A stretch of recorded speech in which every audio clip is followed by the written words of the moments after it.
Your Royal Highness Crown Prince Mary of Denmark, honorable ministers, youth delegates, distinguished guests, ladies and gentlemen, good afternoon to you. I'm greatly encouraged by the energy and commitment on display at the summit these few days, and in the room here in particular. It fills me with great hope that you are indeed all ready for action, because in many respects, the year ahead is even more crucial than the one just passed. If it will go a long way to determine whether the 2030 agenda becomes a vehicle for true transformative change or yet another missed opportunity.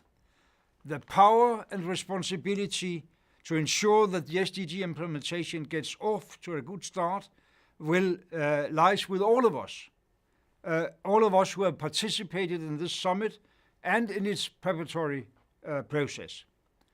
The 2030 agenda is in particular for young people.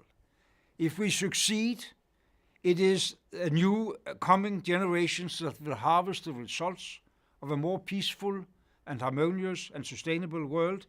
If we fail, it is them that will be left with a global environment of more devastating conflicts, huge forced and uncontrolled migrations because of climate change, and fewer resources for human development.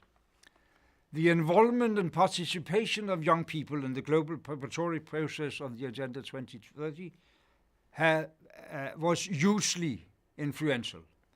Your work at the local level, your engagement with international decision makers, and your activity online on social media and your participation in international campaigns were unprecedented.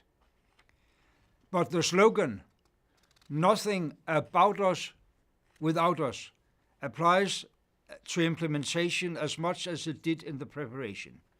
You must not only be the torchbearers of the SDGs, you must be the driving force for their realization. Government ownership is not enough. You must spread the word about the SDGs so that they are owed by the people. Government action alone is not enough. You must take direct action, innovate, and help your governments to implement these goals. Promises are not enough. You must be a strong voice to hold your governments to account for what they have signed up for in this weekend. Ladies and gentlemen, as a teenager 55 years ago, I was looking for a framework to help improve our world, and for all its flaws, I found the United Nations.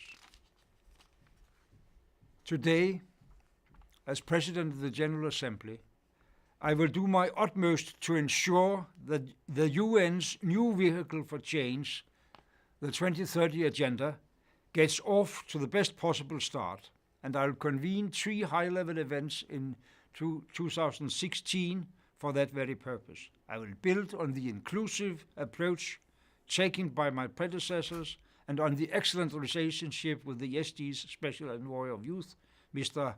Ahmad Al-Hendawi, in order to provide a platform for all stakeholders, particularly young people, to identify opportunities for partnerships and for change. We must not let this opportunity pass. Young people can drive the change we need, but all of us must play our part and demonstrate the new commitment to action. I thank you.